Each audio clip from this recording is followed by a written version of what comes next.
He probably will.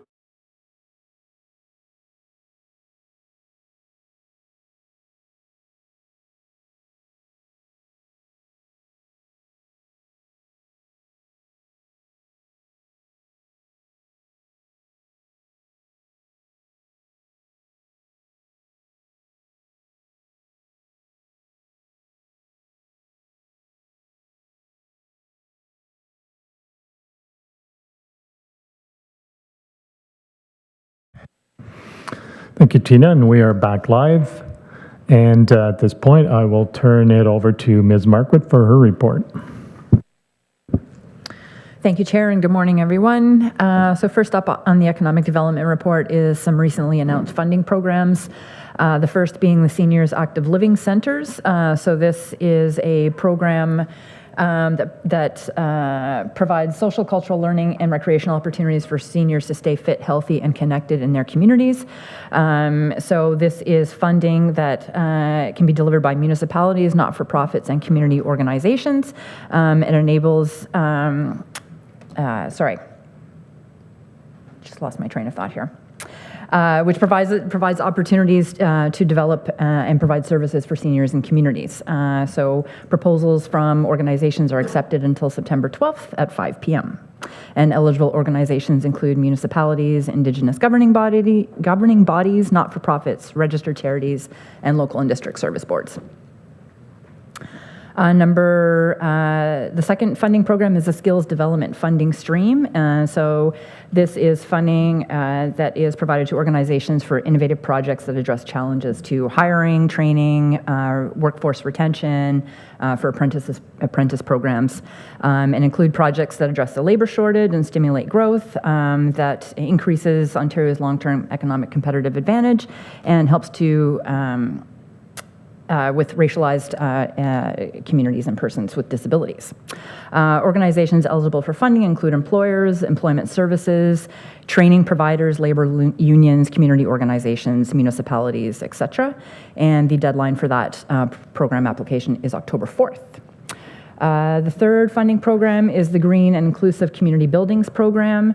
This is a national merit-based program with the objective of improving the availability and condition of community buildings in communities experiencing higher needs and who are currently underserved. So this is the third intake, and there's two different intakes, one for small and medium retrofits. And this is to retrofit small and medium-sized projects with costs ranging from $100,000 to $3 million, and can apply up until October 16th, 2024. And then the second stream is for large retrofits and new builds. And this is for projects ranging from $3 million to $25 million in budget, and that can be applied up until October 16th. And the second program opens up on September 4th. There are webinars for this specific funding program that are scheduled on October 28th and September 18th. The fourth funding program is the Francophone Wage Subsidy Program, and this is offered by our friends at Renfrew County Community Futures Development Program, and this is to help employers hire and Francophone employees for their organization, and the CFDC will provide up to 50% of wage subsidy for that program. There is no deadline for that. That program goes until the fund is completely used up. And then the last one that's not included in my report but was announced just last week is the FedDev Tourism Growth Program. So that is for incorporated small and medium-sized businesses, Indigenous-owned businesses, and not-for-profits. And this is a program that started a few years ago. This intake for this one is focusing on new applicants only. So if organizations or not-for-profits or municipalities have previously received funding under this program, they're not eligible to apply for the second one. And the deadline for this one is September 17th. Second item on the report is Taste of the Valley. So the first event in the 2024 series kicked off just last Saturday in Barry's Bay. There were 45 vendors participating, and we saw over 1,500 visitors come through, even despite the little bit of showers and pockets of rain that happened throughout the day. The next event in the series is set for September 7th in Killaloe, followed by September 28th in Petawawa, and October 19th in Cobden, and then the holiday edition on December 14th in Renfrew. And spaces are sold out in Cobden and Renfrew, but there are just a few vendor spots left in Killaloe and Petawawa. And then the second item under the Taste of the Valley is we have released the expressions of interest to host for 2025 and 2026. So that is included in your package. And applications, deadline to apply is September 27th of next month. And again, we're looking for events to be hosted 3 dates on a Saturday between the last weekend of July and September 30th. And then, of course, the October event that happens in Whitewater region, and then a holiday edition in December on the second Saturday. Number 3 on the report is the Municipal Agriculture Economic Development and Planning Forum. So that is an event that we are co-hosting with OMAFRA in October 22nd to 24th. Registration will launch either later this week or early next week. We've also announced our sponsorship package, and that's also attached to the report for businesses or municipalities who are interested in supporting the event. Number 4 on the report is the Canadian Nuclear Laboratories Industry Day. So this is an event that CNL hosts every year with the Organization of Canadian Nuclear Industries. And it's an opportunity for local businesses to meet and engage with CNL and their large suppliers and network and learn how they can engage and work more collaboratively with CNL. So that takes place on September 5th. And it's set up as a trade show opportunity. It's free for any business in Renfrew County to attend, so there's no cost. They just have to sign up. And we, Economic Development, will have a presence there as we usually attend. We always attend also. And then on the evening before, there is a dinner hosted by the Organization of Canadian Nuclear Industries and CNL, which Warden Peter Emo will be attending, and Business Development Officer David Waibu. And that takes place at the Petawawa Golf Club on September 4th. Number 5 on the report is just a link to an article that featured the County of Renfrew with an interview by Warden Emo and Business Development Officer David Waibu, profiling Renfrew County strategic vision and opportunities for growth. Number 6 is a link to the webinar that was recorded with Lacey Rose, our County Forester, and Business Development Officer David Waibu for our BDO zone rating. So that did air last week on August 8th, and the link is there to watch it. Number 7 is just an update on our Rural Changemakers program. So we had 4 spots allocated to Renfrew County, which we've been advised that we met our target. So the Rural Ontario Institute they're responsible for doing the vetting and the screening of all that, and we'll be making the decision of who will be going forward. So we haven't been apprised yet of who our youth are that will be part of this program from Renfrew County, but we do know that we were successful in meeting the 4 application target, so that's great. And that concludes my ACDEV report.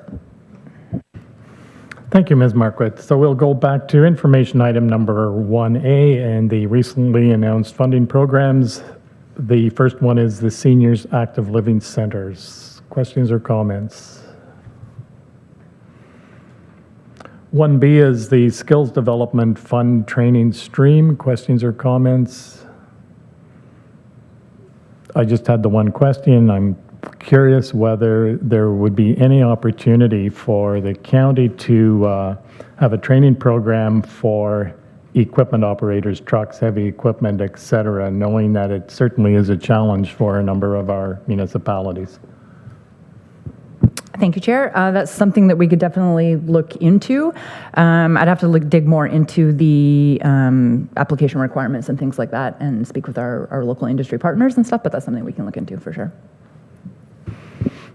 Thank you for that. Item 1C is the Green and Inclusive Community Buildings Program. Questions, comments? Seeing none, item 1D is the Francophone Wage Study Subsidy.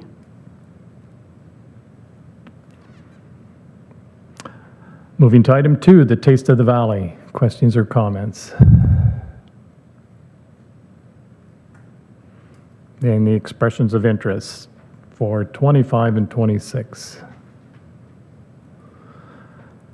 Item number 3 is the Municipal Agriculture Economic Development and Planning Forum. I just wanted to say I think this is a great initiative, especially with our farming and agriculture communities, and I'm certainly looking forward to participating in the tour.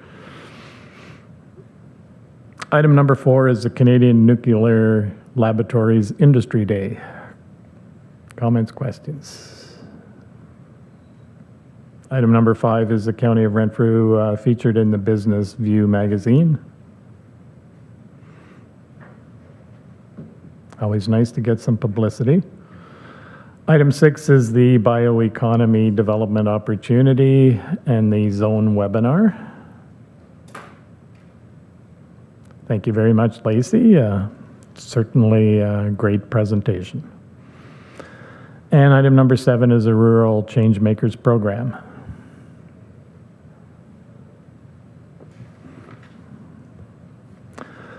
Seeing no comments or questions, then we'll move to the Ottawa Valley Tourist Association report, and back to you, Ms. Margaret. Thank you, Chair. So number 1 on the OVTA report is the community photo shoots. So OVT staff, Tourism Development Officer Ryan Gilbertson has been working with local municipalities to schedule a number of photo shoots for the upcoming late summer fall season. And we've had an overwhelming amount of interest from our municipal partners, so much so that we've had to go into already planning for 2025. So for 2024, we've got the City of Pembroke, the towns of Petawawa and Deep River, townships of Greater Madawaska, Whitewater Region, and North Algona-Wilberforce confirmed. And then continuing into 2025 will be the town of Renfrew, townships of Madawaska Valley, Bonnechere Valley, Killaloe, Haggerty Richards, and Admiston Bromley. So this has been a really great opportunity. Of course, whenever we do these every couple of years, we usually have great partnership from our municipal partners. And it's a great way to just redevelop our digital assets and provide updated assets for tourism promotion, which can also be used by our municipal partners or for promoting their local assets. Number 2 on the report is a culinary content campaign with the Culinary Tourism Alliance. So this is the organization that we worked with to develop our culinary tourism strategy for the region. And so we are partnering with them from September 9th to the 11th, where they will be in the region to capture content, photos, and videos that showcase our culinary offerings in the region. And then from that trip, a variety of marketing components will be developed throughout the coming next 12 months that will be shared across our channels, Destination Ontario channels, the Culinary Tourism Association channels, and our various tourism partners.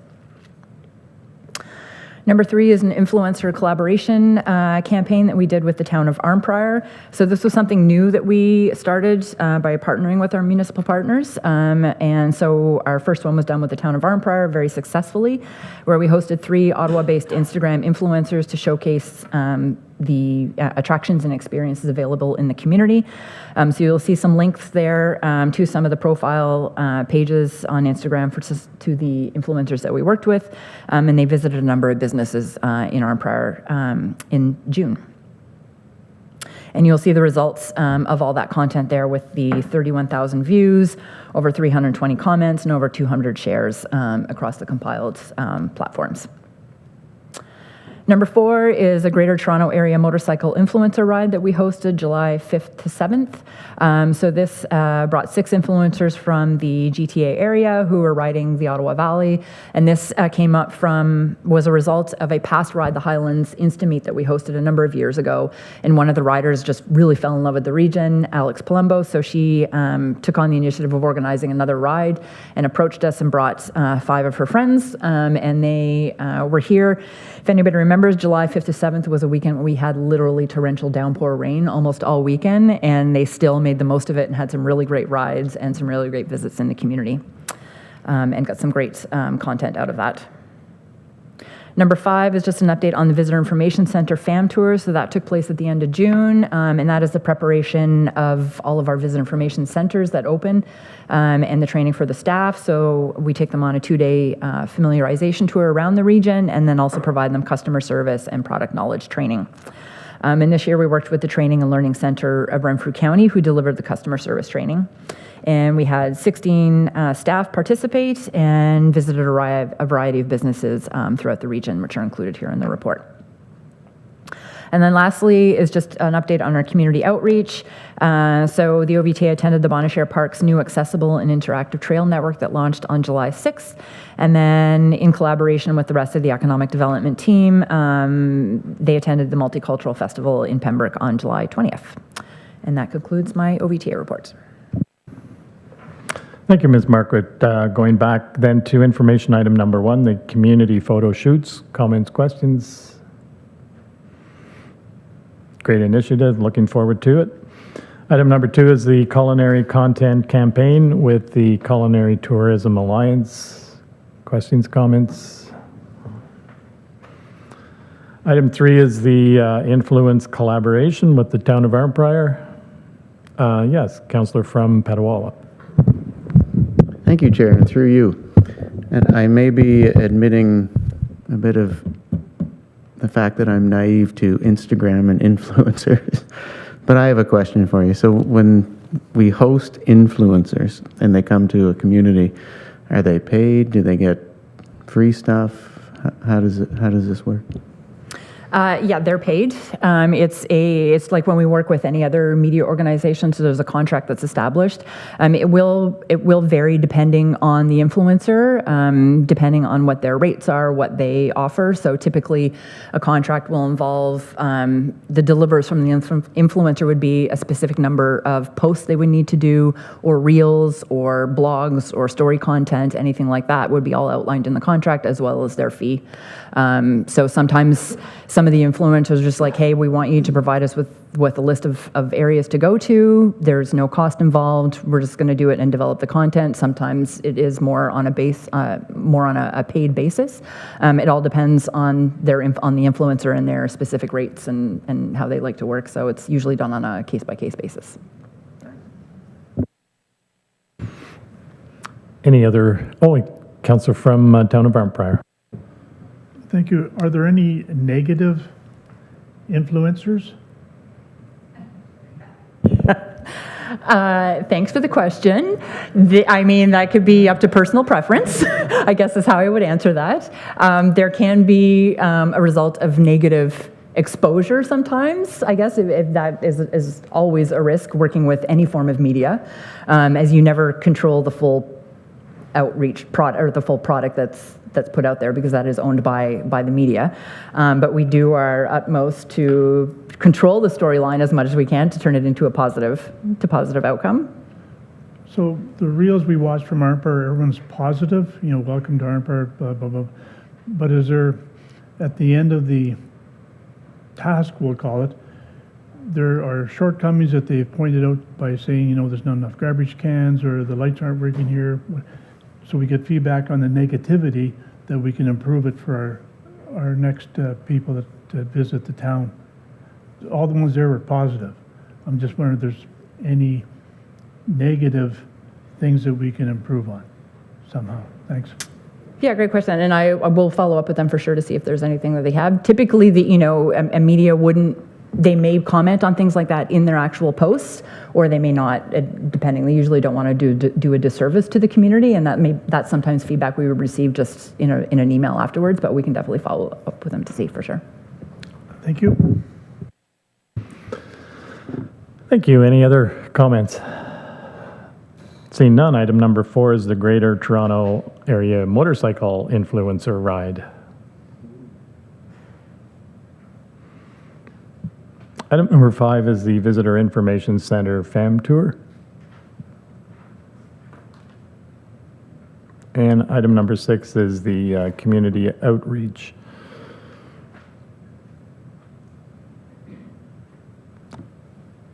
So I see no other questions, and then we'll move back to Ms. Marquardt for the Enterprise Renfrew County Report. Thanks again, Chair. So number 1 on the report is just the completion of the spring session of the Starter Company Plus program. So we had 15 participants complete the program, and 10 received grant awards totaling over $42,000. And you'll see the list there of those 10 recipients, which come from across a variety of communities and a variety of business offerings. So information webinars for the fall training session are actually happening today as well as on Thursday. And those are happening today from 10 to 11 and then from 1 to, I think that's supposed to be 2 p.m. in the report. And the link is there for those businesses who do want to sign up. They must apply and receive an invitation to be able to attend the information session. Number 2 on the report is the Summer and Company celebration event. So that is happening on August 29th from 11 a.m. to 2 p.m. at the Pembroke Farmers Market in downtown Pembroke. And we're doing this in collaboration with the Pembroke Business Improvement Association's Youth Market. And so this is just an opportunity to celebrate the business offerings and services provided by our Summer Company participants that have been working with us throughout the summer. And those 7 students are listed there in the report. Number 3 is the workshops and community outreach. So in July, there were 2 webinars hosted by Enterprise Renfrew County and the Workplace Safety and Prevention Services on mandatory workplace postings and the importance of onboarding, with 21 businesses participating. And then on August 8th, ERC hosted a webinar on the introduction to Paro Center services facilitated by the Paro Center, which is a not-for-profit women's center peer lender that supports women entrepreneurs from idea to export and offers financing, training, and counseling. And then on August 21st, there will be a webinar on getting started with IP facilitated by the Canadian Intellectual Property Office. And then coming up in September, there are a couple of workshops being hosted under the series Empowering Neurodivergent Entrepreneurship and Employment Success Stories. And those are being done in partnership with the Renfrew County Community Futures Development Corporation and will be held on September 17th and September 24th. And registration will be opening later this month for those 2 programs. And do you want me to pause there, Chair, before going to delegated authority approvals? Yeah, we'll go back through the information items, and we'll start with information item number 1, the Starter Company Plus Spring Session. Comments, questions? Item number 2 is the Summer Company Celebration Event. Warden. Yes, thank you very much. Through you, Chair, if everybody or anybody has an opportunity to attend, this is always a really nice event.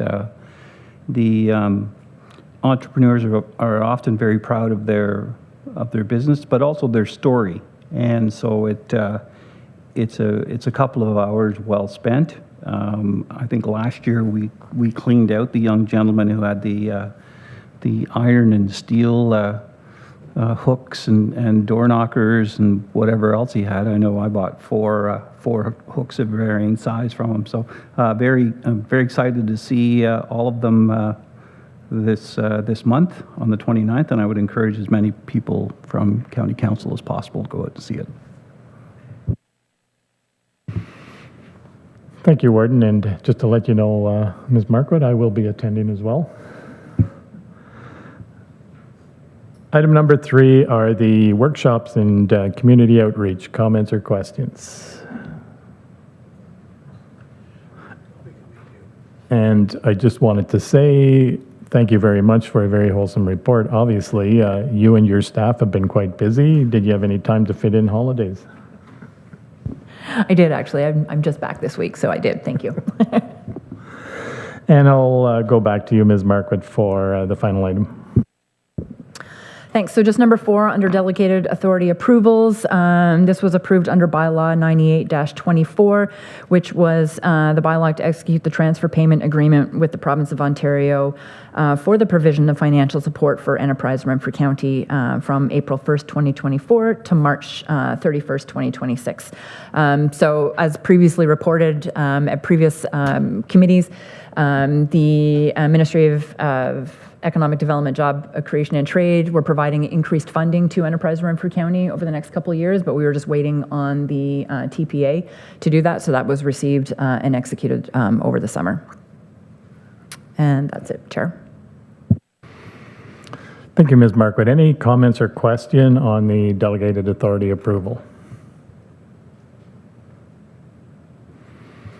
I'm seeing none. So we'll move to the forestry report. And Ms. Rose, please. Thank you, Chair. Information item number 1 is invasive species walk that happened on the Algonquins-Pikwakanagan Reserve with the youth rangers.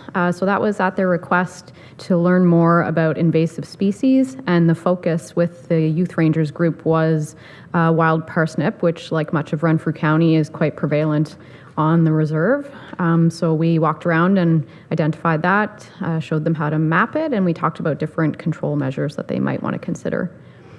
Information item number 2 is just a interesting update. Some Brazilian delegates visited the Renfrew County Forest back in June. They were hosted by the Ontario Woodlot Association, who contacted us and asked if they could bring them up to Renfrew County. So Jake Wakelin brought them to the Beachburg Tract, which we've been quite active at, and they also visited Heidemann and Sons for a mill tour.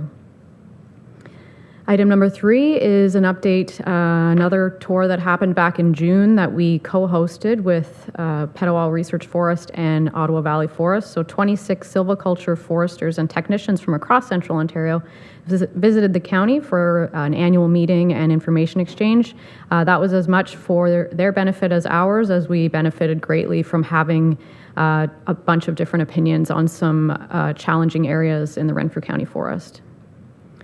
Information item number 4 is an update that we've talked about this topic several times, and hopefully that will come to an end soon, or a resolution, I guess, at some point. But the most recent update on black ash, you may remember there's been several comment periods, and we've been waiting for more and more information to come out about black ash as a protected species under the Endangered Species Act. So the most recent decision has been the release of the black ash assessment guidelines. Those were released in June. We're still waiting for a decision on whether there will be a conditional exemption to the protection of black ash in sustainable forest operations on private land. That hasn't happened yet, but this most recent guideline, we've put it to the test just last week on Renfrew County Forest, which we are now required to do unless there is an exemption within the geographic scope of protected area. And I can already tell you that it added a full day of work to a 3-hectare stand of spruce plantation, and we will probably end up being unable to harvest that area as a result of the assessment. It will continue to have an impact on us and other private woodlands in Renfrew County. So there's not really much else we can do right now, except I do plan on doing up that report of the assessed trees for the Ministry of Environment, Conservation and Parks, and describing in detail how that will impact forestry in Renfrew County. But we'll continue to monitor for further decisions on that conditional exemption that hopefully will come through for forestry operations on private land, and just plan to kind of learn from counterparts in other community forests about how they're dealing with this, and provide any additional feedback that we can.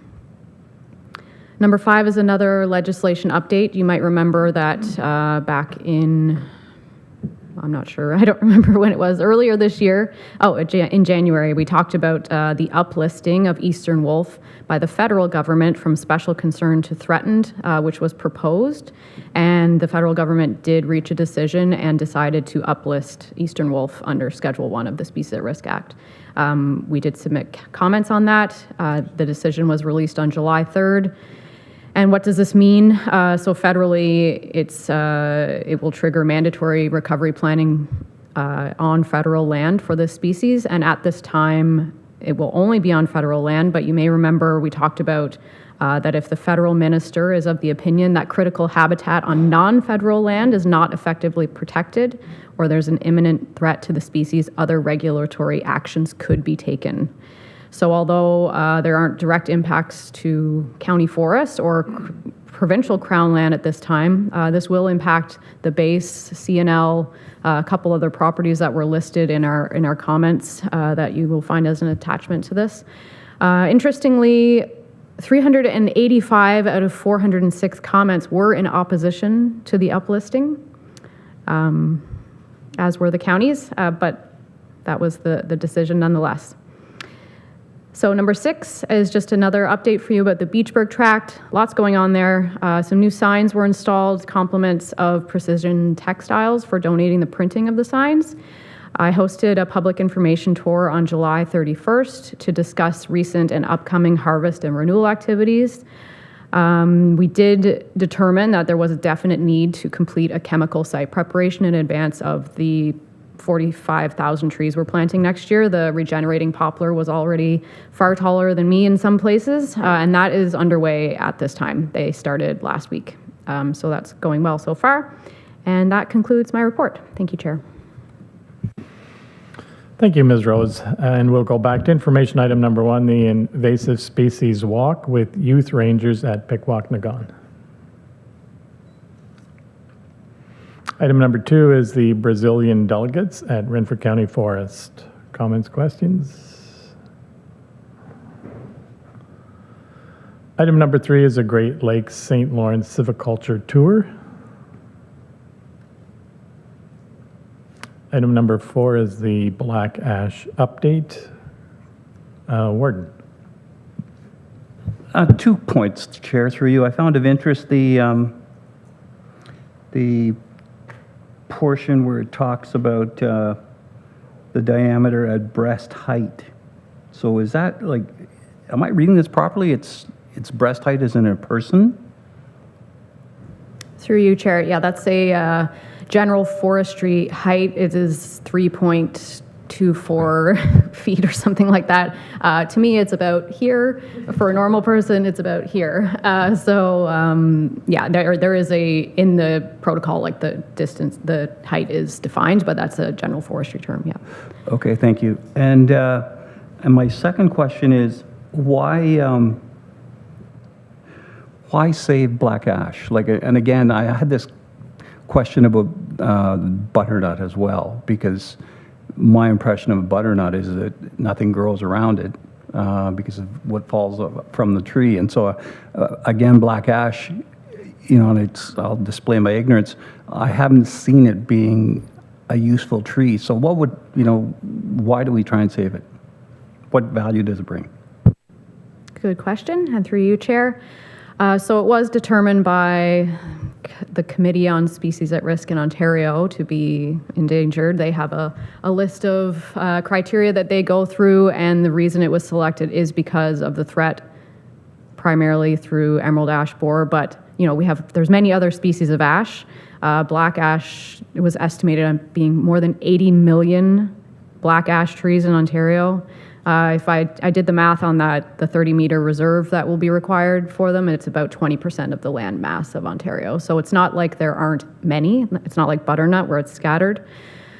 I think the main social criteria they were leaning on for black ash is that it's culturally significant to several First Nations communities.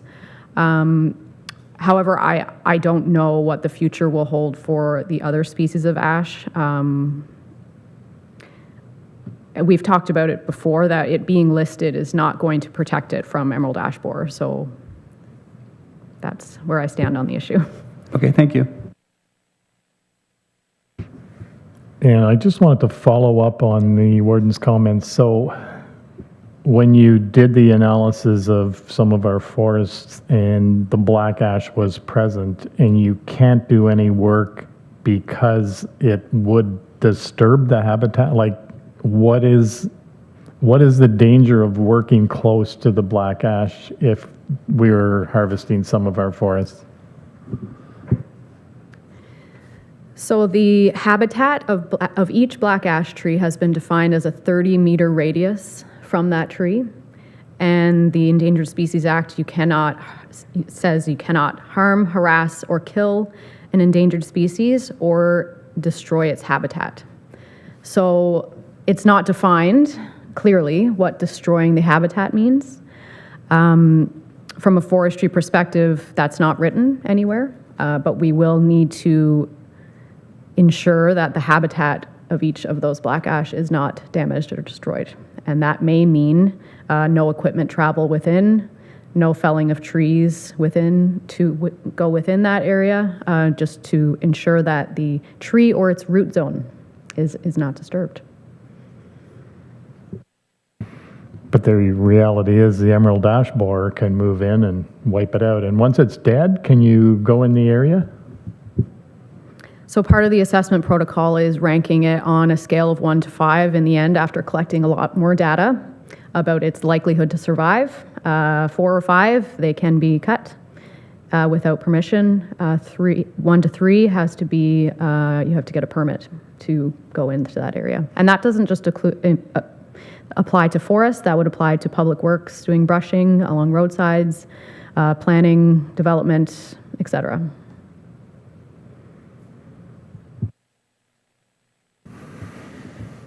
Don't get the wisdom there, but anyways. We'll move on to item number 5, which is the Eastern Wolf update. Comments or questions?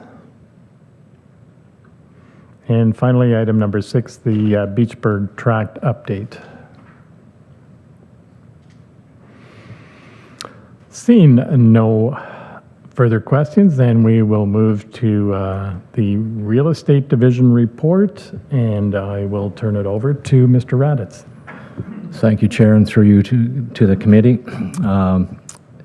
In the real estate report, information item number 1 is just an update on the current projects for the real property portfolio, and we have some projects that are completed to date. Some will be completed within the next 2 to 3 weeks, and there will be 2 or 3 other projects that will be commencing in September and later on in Q4. And that's just an update on the current projects. Item number 2 is an update on the Lee Street new build project. So that project is now 100% complete. We're currently just addressing some of the deficiencies, and we again anticipate that these will be completed within the next week or 2 before the end of August, and occupancy will be ready for September 1st on the new build. Information item number 3 is an update on the Eganville paramedic base. And so as of July 9th, paramedic services moved from the Bonachère Fire Station to the new renovated paramedic base.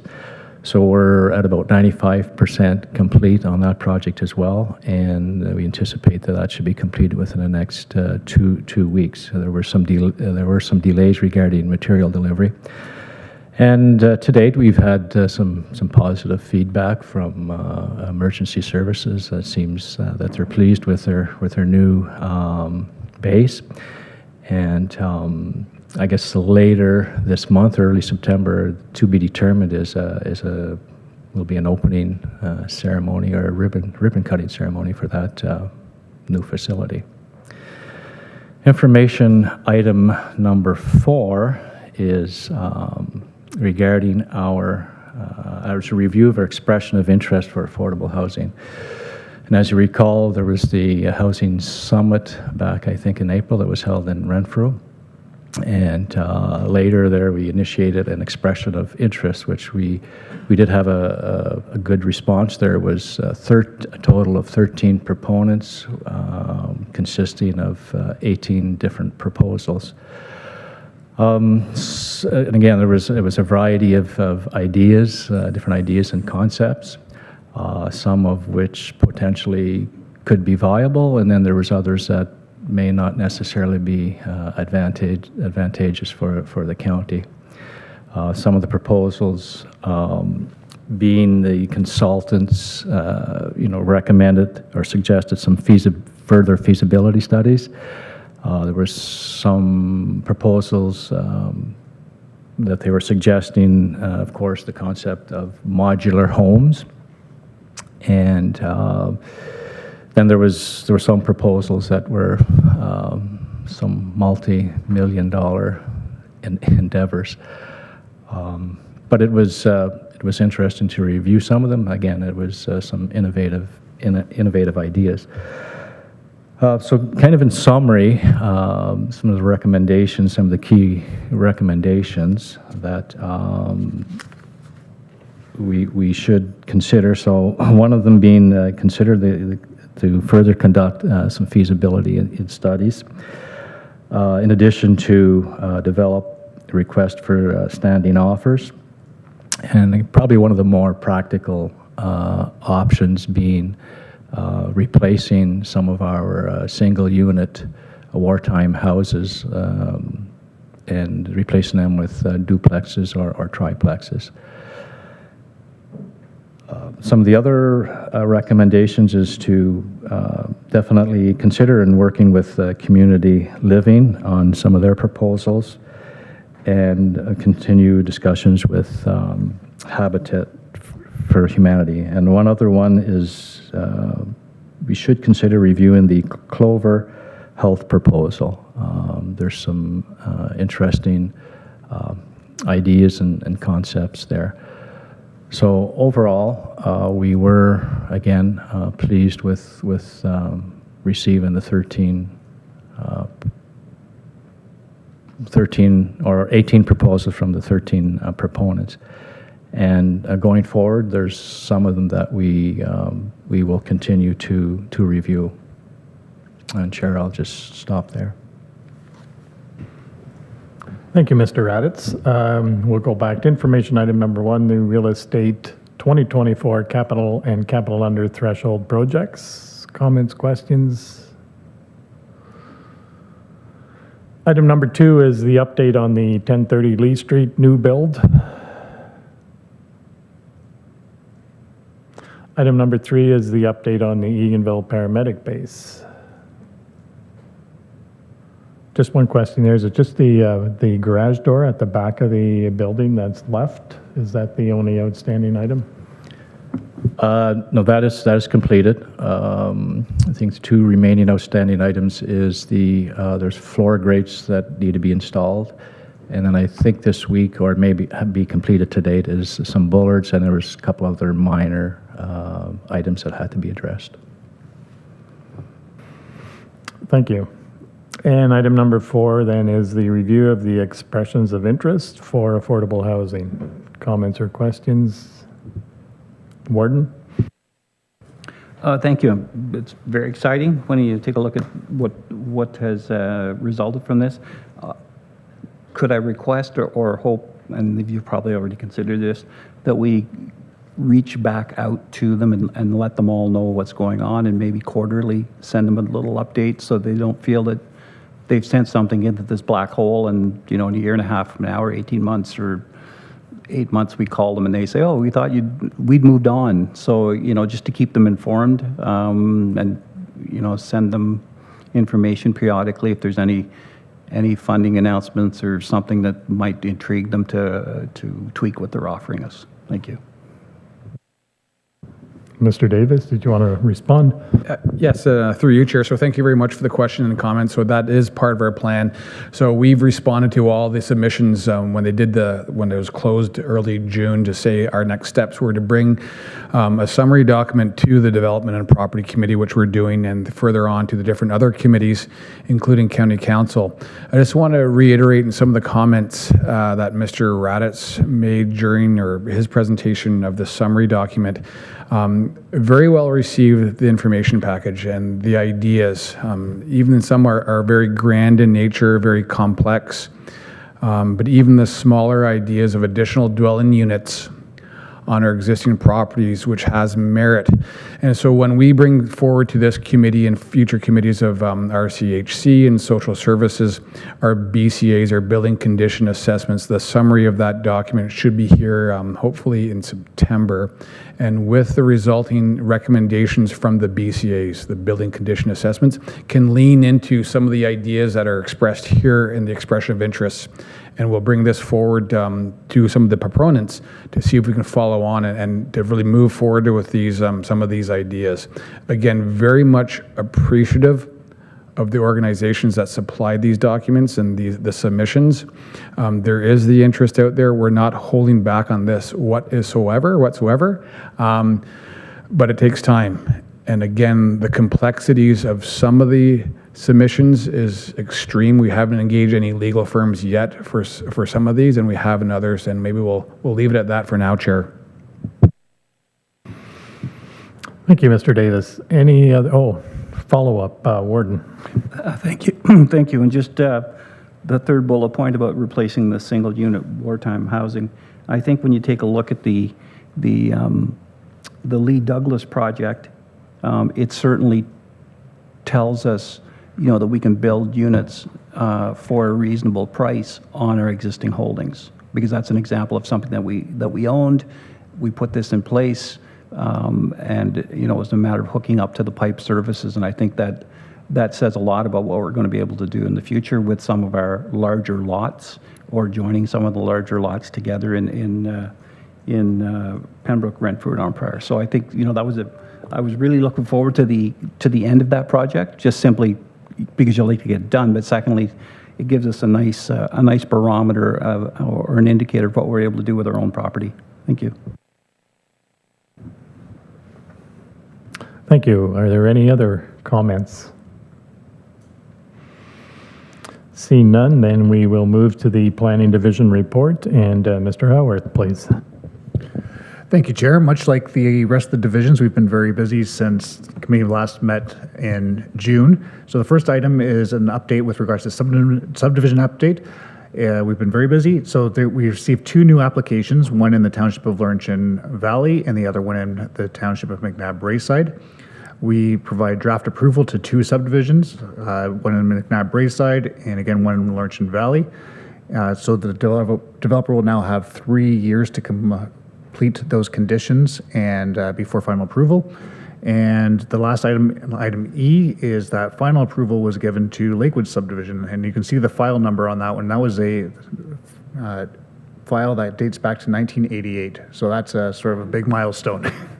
So it's done. That was the last phase, so we're looking forward to that subdivision being completed. Item 2 is a update for the Digital Raster Acquisition Program East, also known as DRAPE. This is a good news item. We received a letter that is attached to the package from the Ministry of Natural Resources regarding the acquisition of air photography.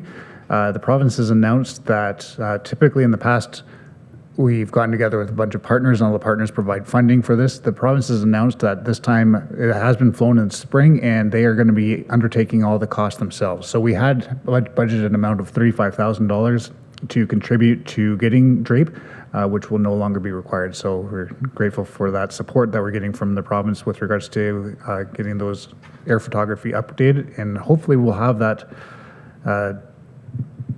possibly early in 2025, maybe even as later this year. But we're looking forward to getting those new air photography updated.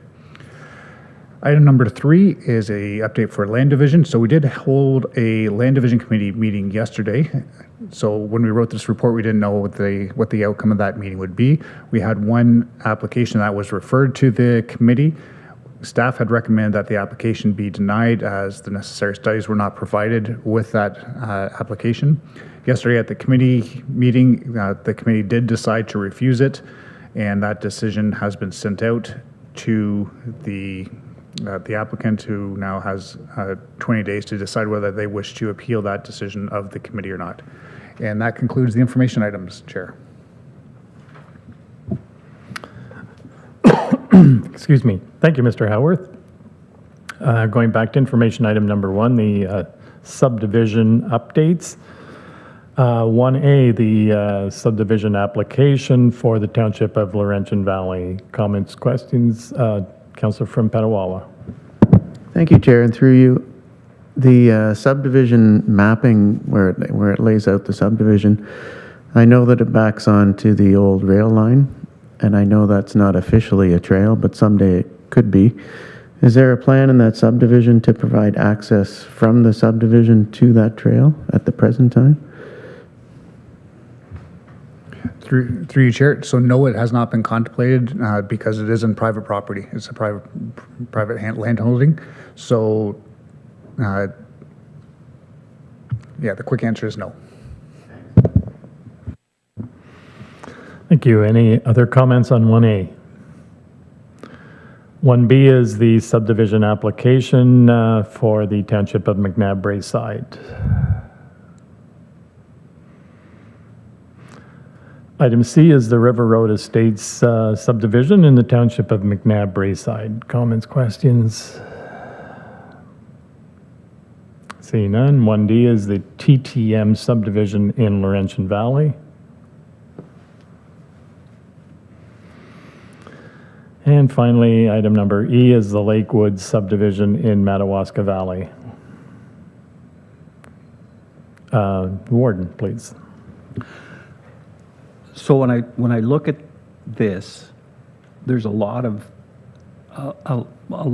of potential units coming to market, and we already know that we have something in the neighborhood of 1,400 or something. I can't remember the exact number across the county, potentially, and nobody, and nobody's getting a building permit. So, is there any sense of A, B, C, D, or E how ready they are to start spending money and building properties, or are they slow walking because of the interest rates, or slow walking because they don't think there's enough demand, or because we do have a great number of lots and already approved units across our subdivision lots across the county, as well as individual severance lots. So I'm just curious, it's nice to say this, but does it actually mean we're going to have new houses in 18 months? And again, I don't think that's really a fair question, and I wouldn't, I wouldn't record it and throw it back in your face, just to be aware. Mr. Howarth? Sure, thank you. I'll do my best to answer it. So for each of those subdivisions, they are in different stages, from just being submitted to being draft approved and then final approved. So I'll focus on the draft approved first. So those ones, we've worked with the local municipalities and the developer and come up with the conditions that the developer has to satisfy before they can receive final approval and before they can the lots are created and be eligible for building permits. So for those ones, the developer has typically 3 years to meet those conditions and move forward. Developers can meet those much quicker than 3 years. That doesn't mean they have to take the full 3 years, so it is possible for them to go very quickly. But history has also shown that a lot of these subdivisions, they take a lot longer than that to receive draft approval, and there's often many times that they'll get extensions of that 3 years to push it longer. So for example, the subdivision that was final approved, that was draft approved in 1988 and actually approved by the province, and back that long ago there weren't lapsing dates. So the new subdivisions you'll see, with I talk about those 3 years, those are meant to be not a stick, but an incentive for developers to get moving and get going, saying that, hey, if you don't develop your subdivision within 3 years or get moving on this, the municipality can let the subdivision lapse, and those take away that draft approval. And that tool is there for municipalities, especially for municipalities that have full services. So because when you give draft approval to a developer, you have to make sure that you have reserve capacity in your services to provide services to those units. So it provides that incentive to the developer, saying, we gave you draft approval, use it, or else we're going to move on to the next developer. So that gets a little more challenging in Renfrew County, where we are a lower growth area, and that incentive sort of carries less weight because we have less developers in the queue sort of holding up that capacity. But the intention is that these lots will be ready, available for development. And also the other comment I wanted to add was there's a big difference between rural development and the development that occurs on full services. So typically, for example, the subdivision that received final approval or the rural lots, those lots are usually sold as is. So a private property owner would be able to buy that lot and then build their custom home on that lot. Whereas typically in a subdivision in an urban area, a developer would come in and build a block of houses as a builder and then sell the units, as opposed to the person buying the lot and building their own custom home. So there's different techniques there, different timelines that are associated with those different types of approvals and different types of lots.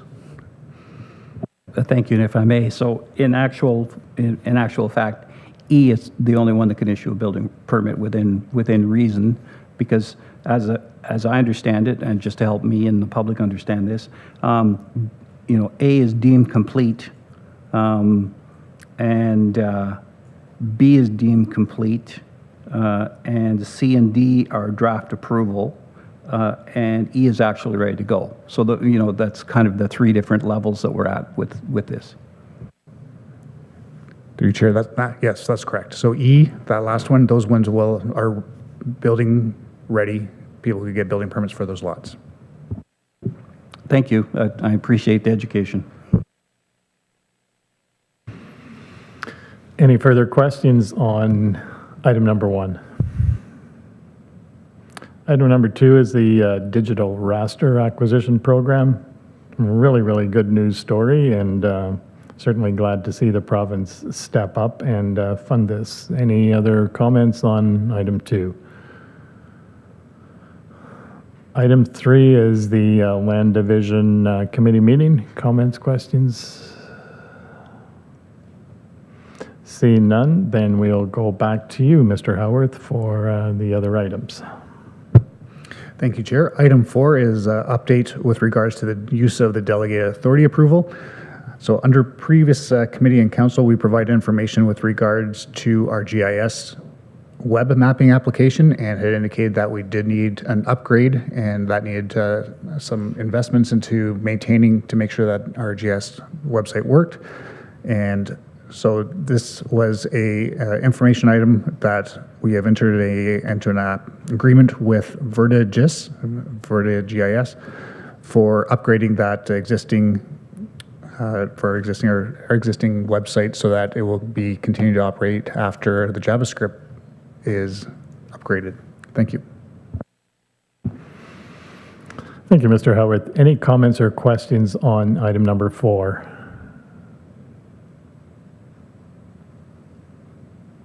I'm seeing none, so we'll go back to Mr. Howarth for resolutions. Thank you, Chair.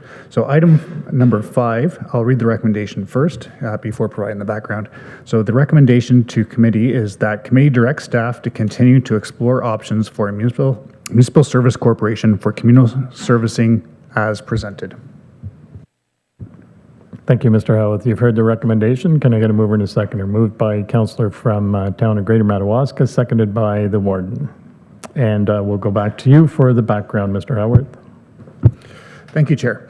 So back in earlier in the year, I believe it was April, County Council passed a resolution, and essentially it was to direct staff to prepare a report looking at the steps to form a municipal service corporation to address communal water and wastewater systems in Renfrew County and to look at various options. So attached to the document is that background report. It provides a description of what communal services are and some of the policies in the province with regards to communal services. So these are water and wastewater services that we call them decentralized, not like the engineers call them decentralized services. So instead of having one big plant located at a area in a municipality, it could be a site-specific or a smaller contained system that would be there to service a specific development. So on page 1 of that, of the committee appendix, there is a little description there showing the difference between what a conventional municipal service system looks like, what a communal service system would look like, or at the bottom of the hierarchy in the province is the private site servicing. So communal services are not often used in Ontario. They're not a very popular choice with developers for a variety of reasons, but one of the reasons is the requirement to have a municipal responsibility agreement. So this essentially happens when a private developer goes in and has like a condominium or a privately owned and operated water and wastewater system. The province says if you want to proceed with this, you have to enter a municipal responsibility agreement with the local township, with a government agency that would ultimately be in charge and be responsible for taking over that system in the event of a default. It's sort of like a fail-safe so that people who have owned these homes or invested in this property has that ultimate fail-safe. For example, if the condominium corporation were, for some reason, there was a failure, that ultimately it comes down to the municipality who has the jurisdiction or the responsibility to come in and take charge and take ownership of that system. So this obviously scares away a lot of municipalities. They don't want to take that on that risk or that liability. So to offset that risk or liability, municipalities who entered into these municipal responsibility agreements take large securities, often in the amount of 100% of the cost to totally replace that system.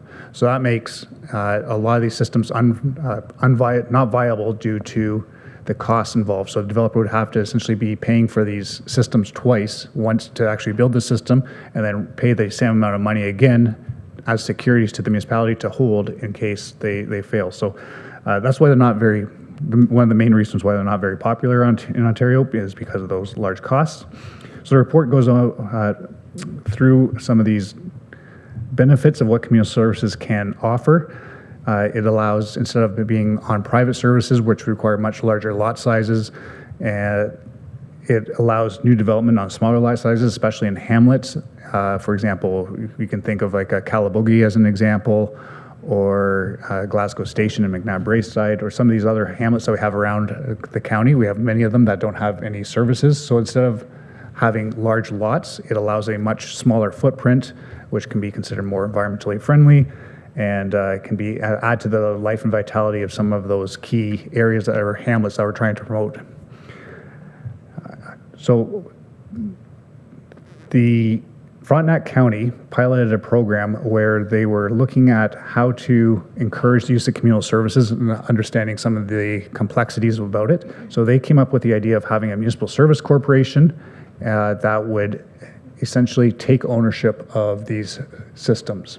So instead of these communal systems being maintained and left in private hands and then having this municipal responsibility agreement with the township, the developer, much like a public road afterwards, would be responsible for constructing the system, constructing the distribution system, all the pipes and pumping systems to distribute the water and take in the wastewater.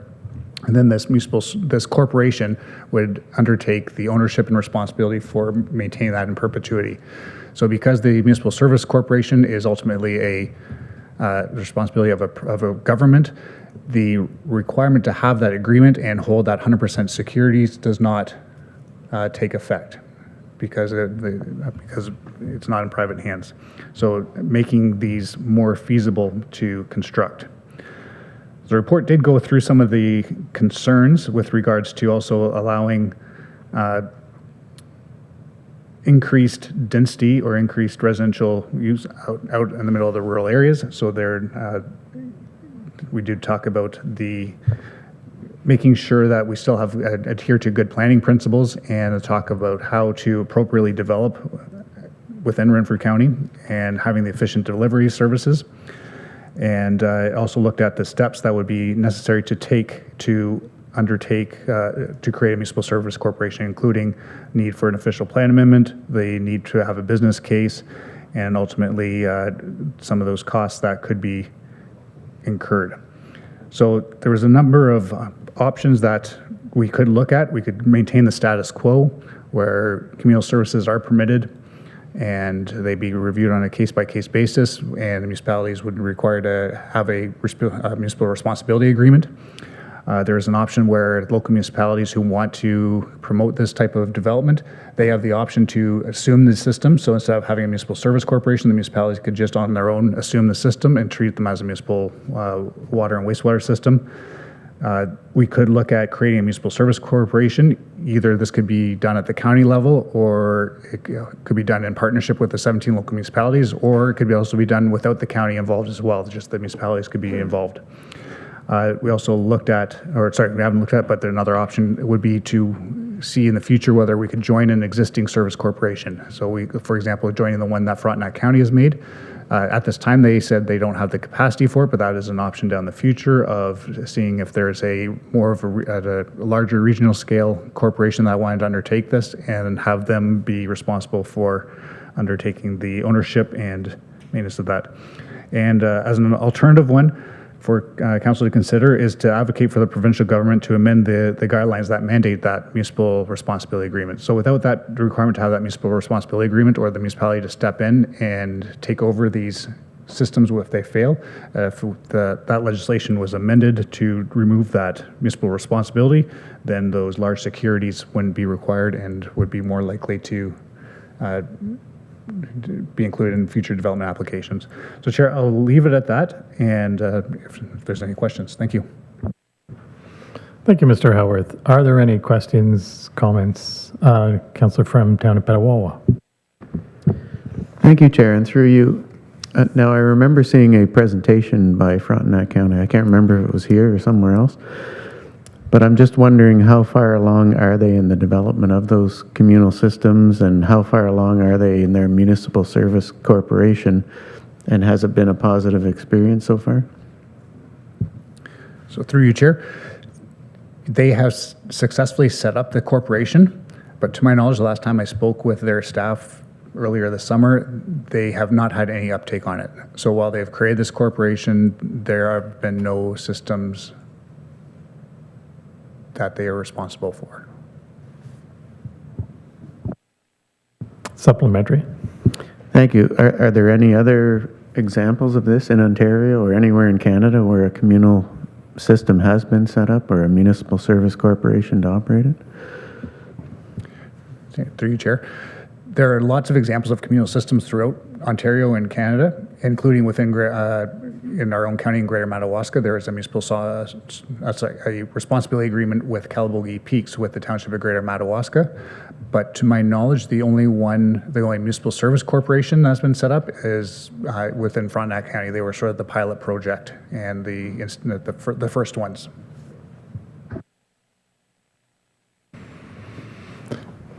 Councillor from McNabb.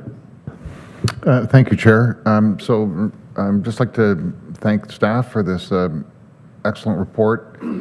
It lays things out quite clearly, and the only reason why it's at all confusing is because there's so many options. And so I think we'll need some time to consider this. I have passed this report around to those who in our township who are interested in moving forward with some communal water and wastewater systems. That whole concept, down the road, they realize it's going to take some time to find the right path. My question is this next going to go to county, and basically is the next step in this, and then we'll have to wait to see if somebody comes up with some specific recommendation forward? Is that what we're looking for? Actually, the recommendation is that staff continue to explore the various options.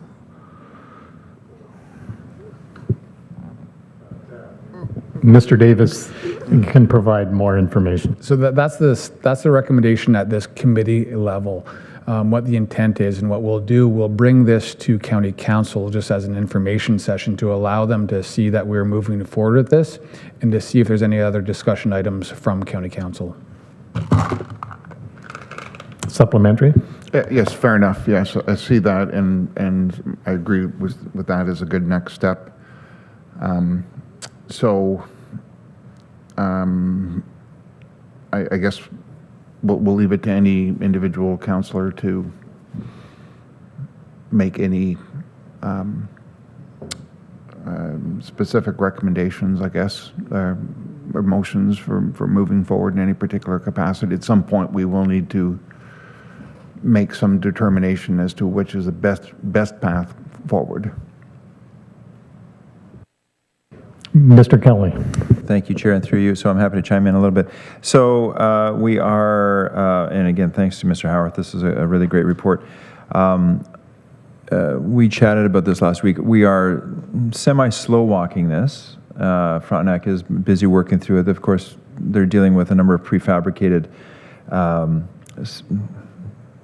systems, for lack of a better term, that are still in the midst of figuring out how to work through the EA process with the province and how these things get working. So there's a lot of steps. A corporation seems to be the easiest part, and actually getting these things functional is one of the other harder parts moving forward. Our colleagues at Frontenac are learning a lot. This was something that's taken the better part of 10 years, 8 to 10 years to work through this. So we're slow walking at watching them. Of course, through the Warden's Caucus, we're always in conversation with them. We're also dealing with our own capacity with a number of files that Mr. Howarth and his team are working on. So again, this is definitely on our list of things, but happy to discuss it more at council to see what the appetite is moving forward. But again, there are a number of options, and we're just going to rely on his team to flesh them out a little bit more as we go. Yes, Warden.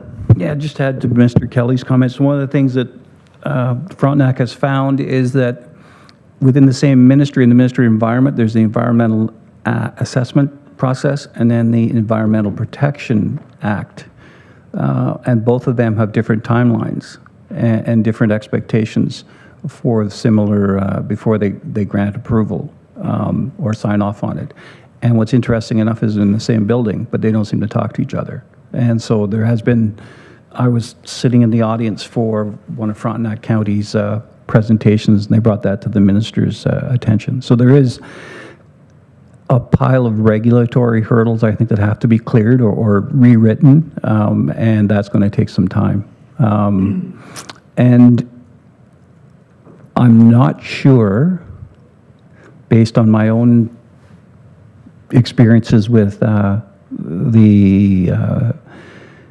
setting up or watching the communal system come in place and the negotiation for bonds and trying to get a good value to protect the municipal corporation going forward, that this is going to be easy, and it's likely not a small pocket solution.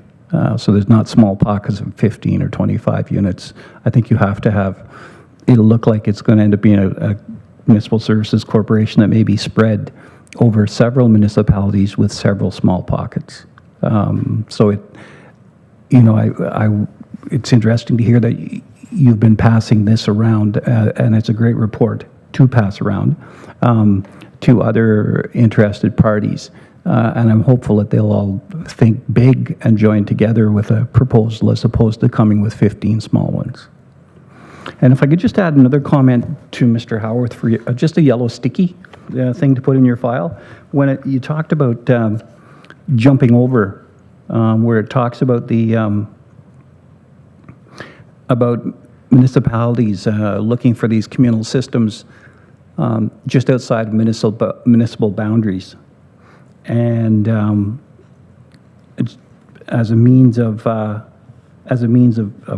avoiding getting into a relationship. If there's some means of ensuring that the adjoining municipality has the ability to comment on that system that's going in place, so that the piping is of a similar diameter or whatever, and so that it can be just at some point in the future likely end up being joined to the larger system. So I think if there's when we're putting policy in, there's the opportunity not to hold it up, but to offer comment about compatibility issues. Thank you.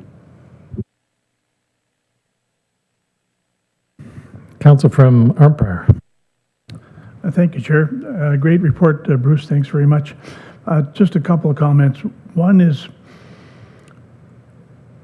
part of your comments, or you're going to do another report to confirm that you're going to go to municipalities to ask for their input.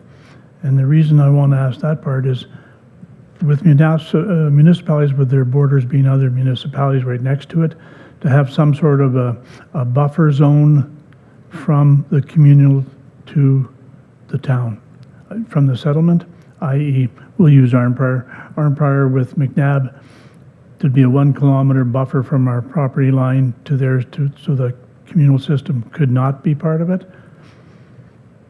Part one. Part two is, I see you're ready to reply.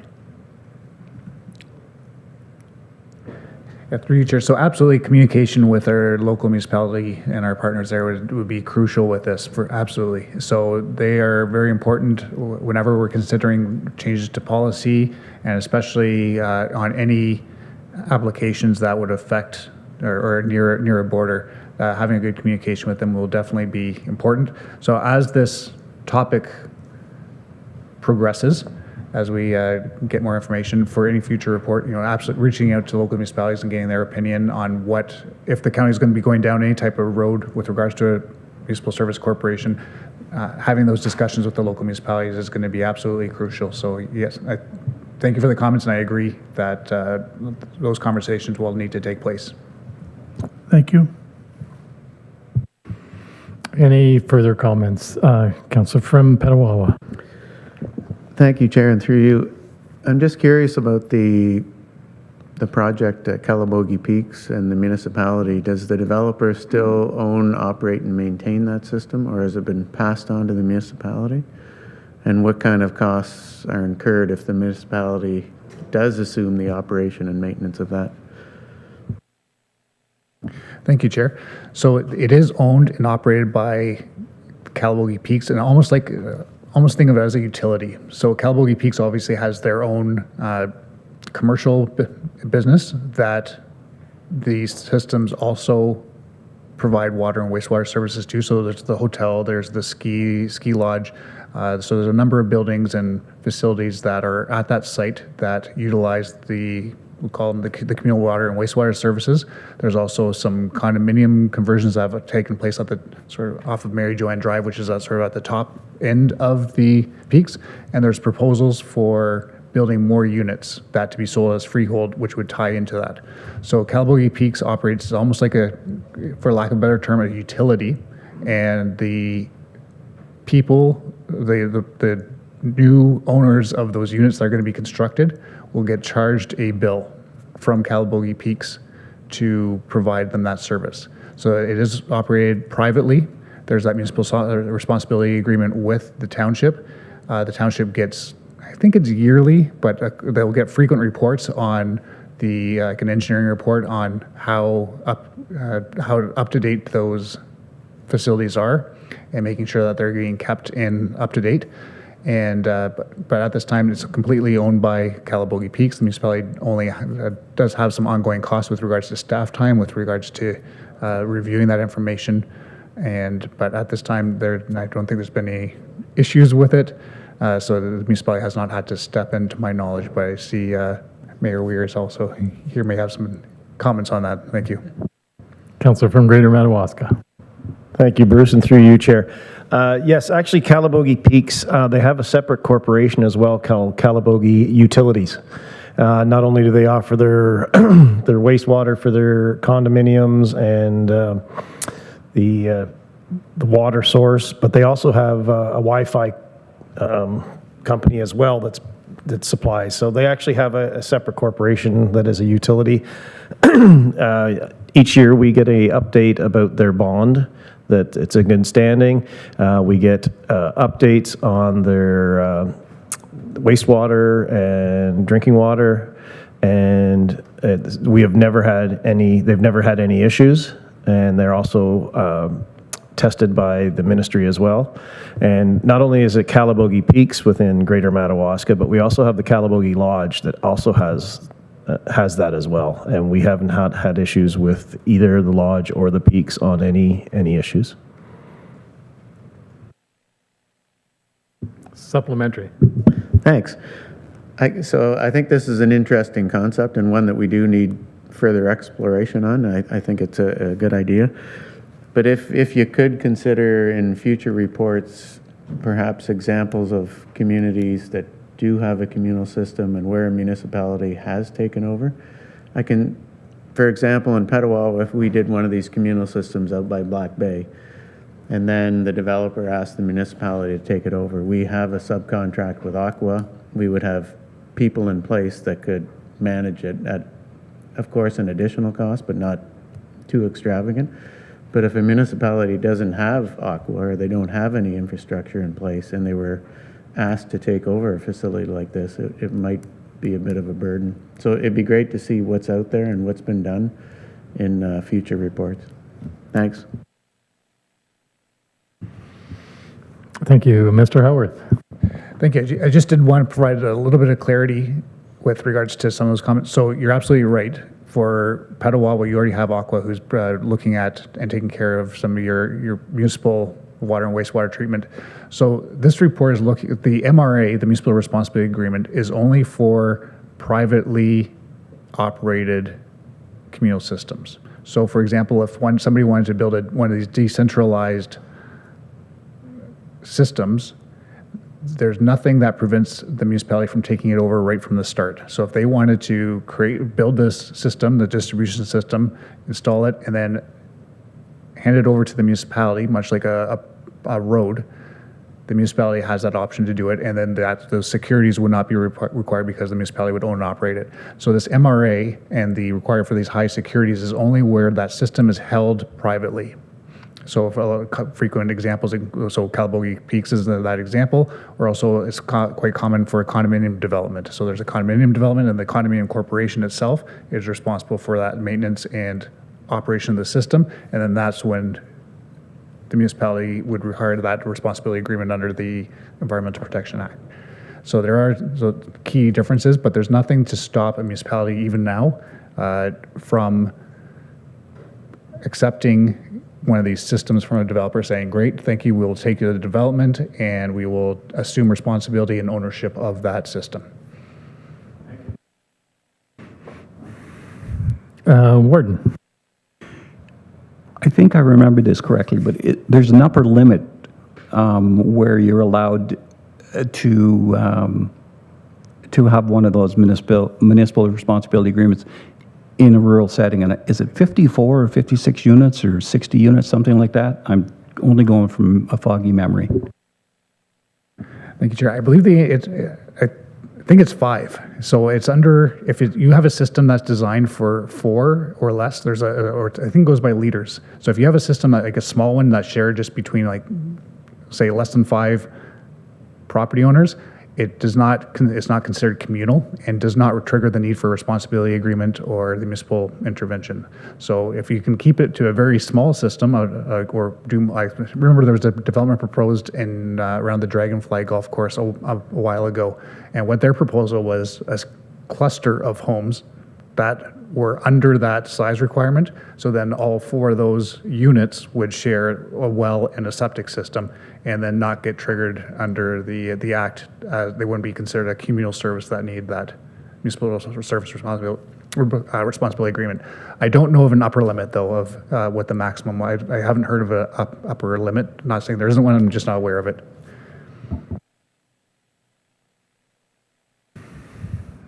Certainly some great questions. And I just had one from the Frontenac presentation. They said that there were quite a few of these systems which were quite common in the States. What sort of agreements do they have? Do we know? Through you, Chair, I'm not sure what these requirements are in the United States. Thank you. So we'll look forward to more information coming back to committee and council.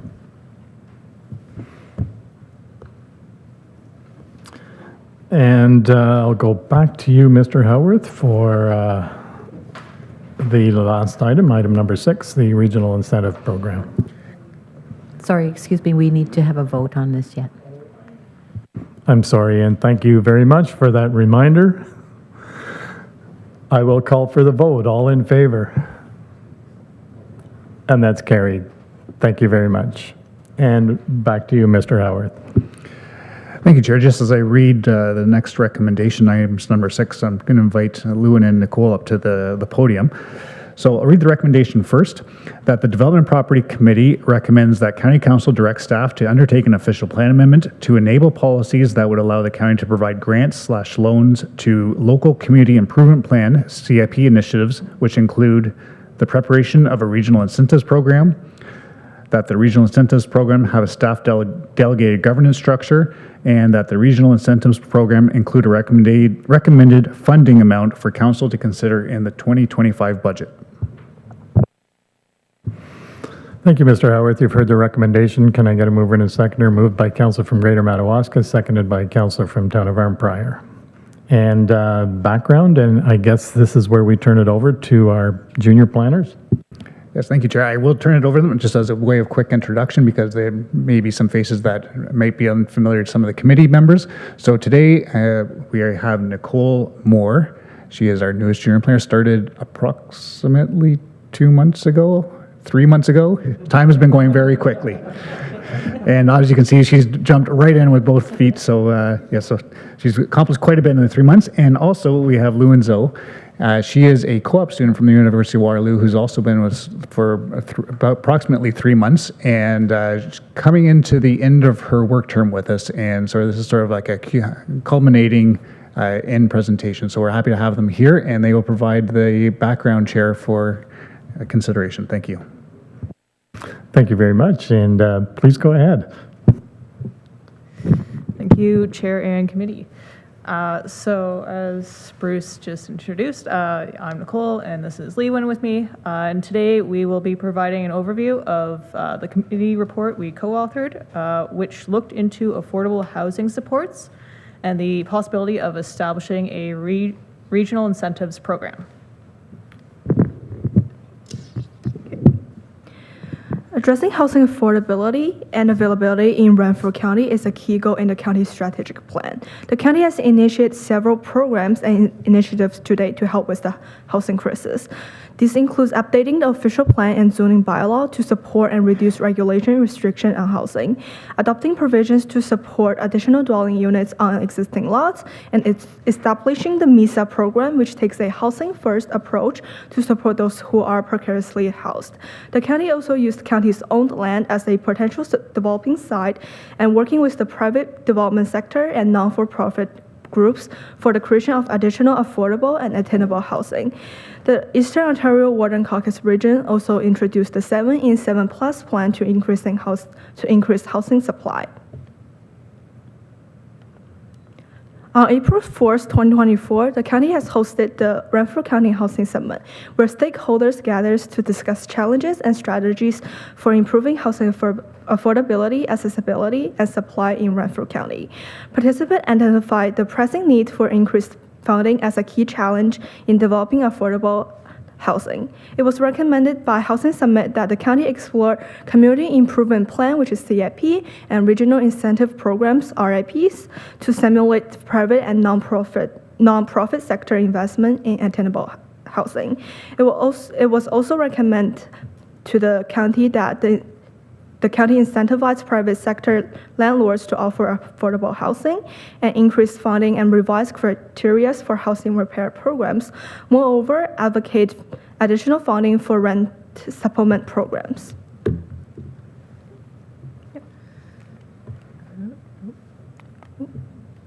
There we go. So I'm just going to go over briefly some of the legislative basis for the Regional Incentives Program.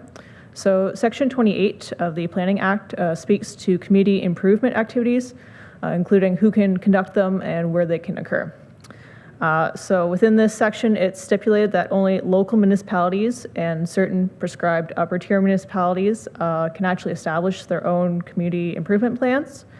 The County of Renfrew is not a prescribed upper tier municipality, therefore we cannot establish our own CIP. However, under subsection 7.2, upper tier municipalities can provide local municipalities with grants or loans to support an existing CIP. So this is kind of where that concept of a regional incentives program comes from. And in order to implement the program, there has to be an enabling policy within the official plan that permits the county to provide support to local CIPs.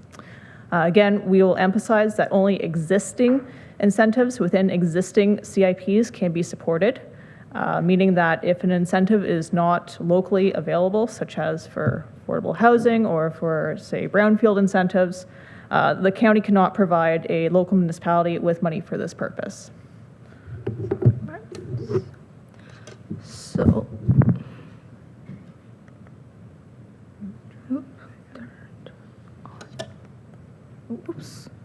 here we go.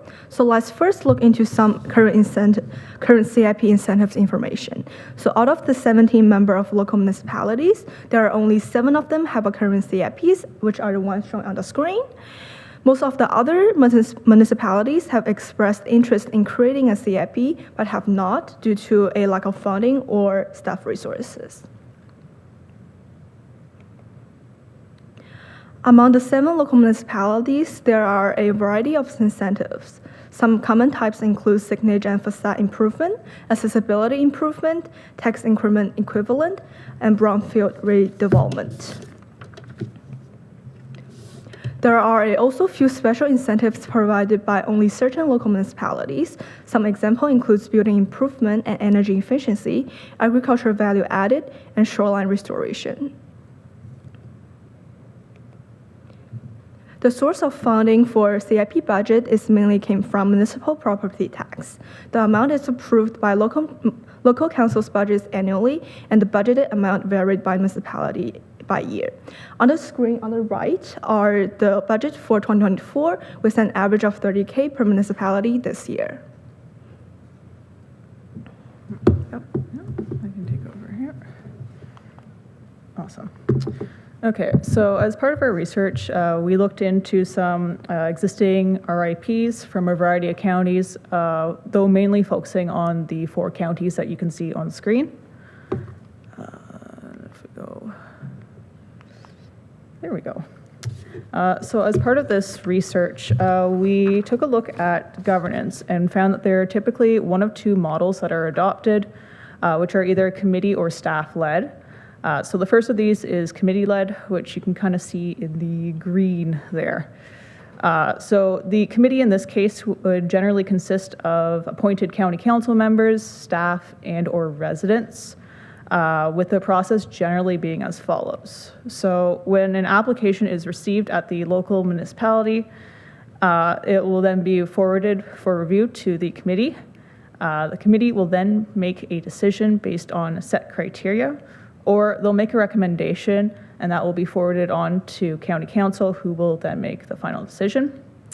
Afterwards, then the applicant will undertake the work, and they will provide then proof that they have completed the work. This information will be forwarded to the county and notify them that they are to disperse the funding to the local municipality, and in turn, the local municipality will then provide the funds to the applicant. So the second model of governance is the staff delegated model, which you can see there in orange. So it is very similar to the committee model, with the key difference there being that staff takes the lead role instead of a committee. So while the process here has county staff adopting a lead role, the method could also be conducted using a bottom-up approach, where municipal staff take the lead and county staff are only responsible for reviewing and commenting. It should also be noted at this time that in addition to this process here, both models indicate that the lead entity that would be in charge for the process would also be responsible for overseeing marketing, monitoring, and making annual recommendations as to what incentives should be supported.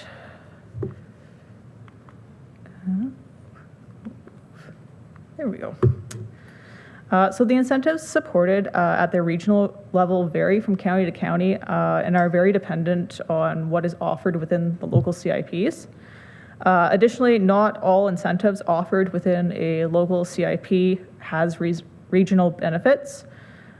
So with that in mind, some of the common programs within local CIPs in these different counties we examined, some of them included downtown and Main Street improvements. So this might be anything from property improvements to signage.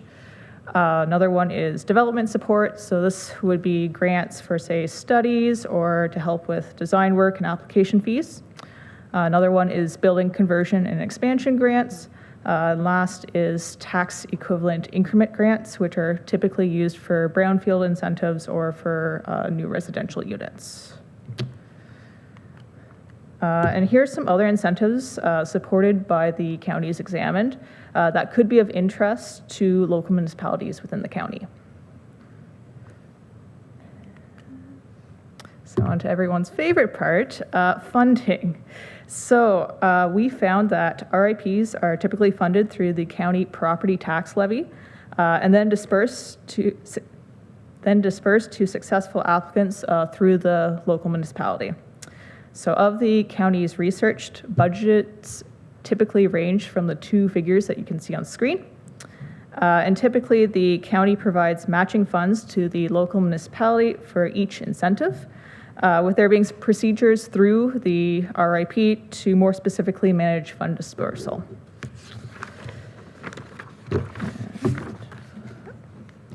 So we've surveyed local municipalities with CIP regarding which program they felt would be most benefit to receive funding from the county, which they identified as the following. So downtown Main Street improvement and development support grants tied in the first place, followed by agricultural improvement and brownfield redevelopment. Municipalities also indicate that in addition to funding, the program would benefit from additional marketing support at the county level.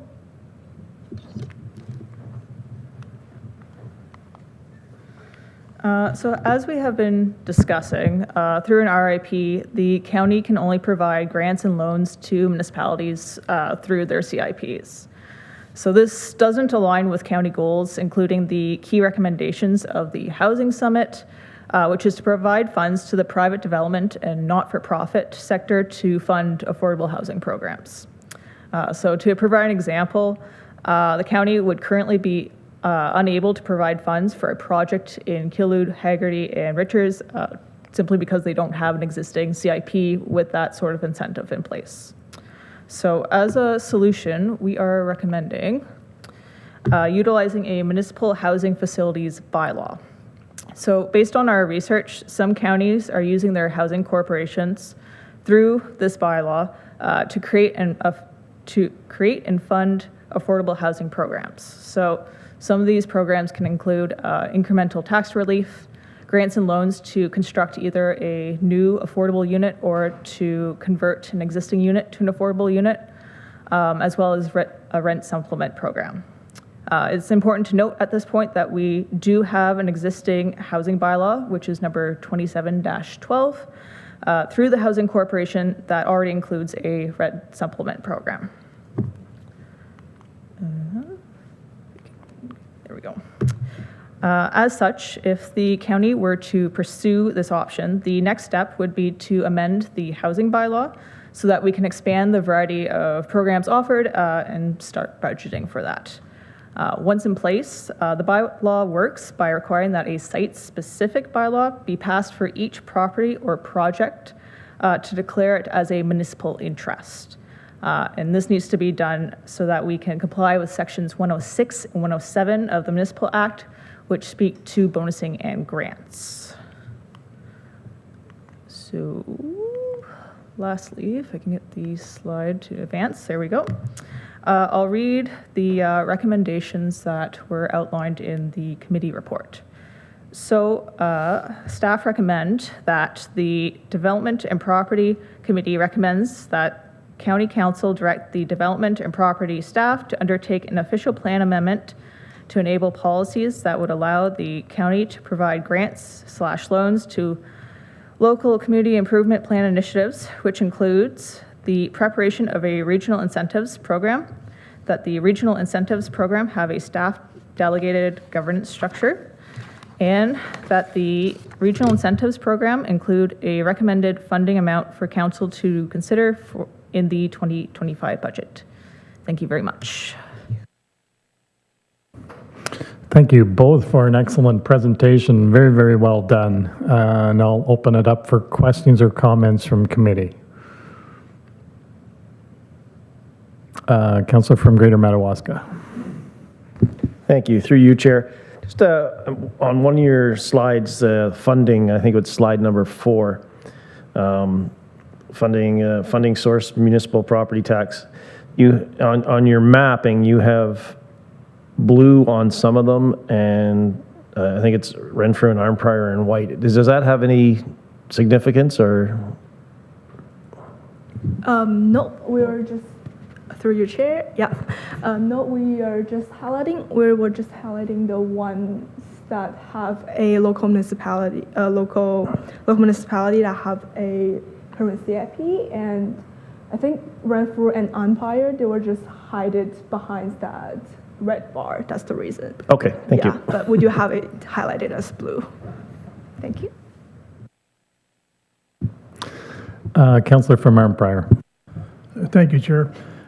One of your slides said 50% from the regional side pays. Is there a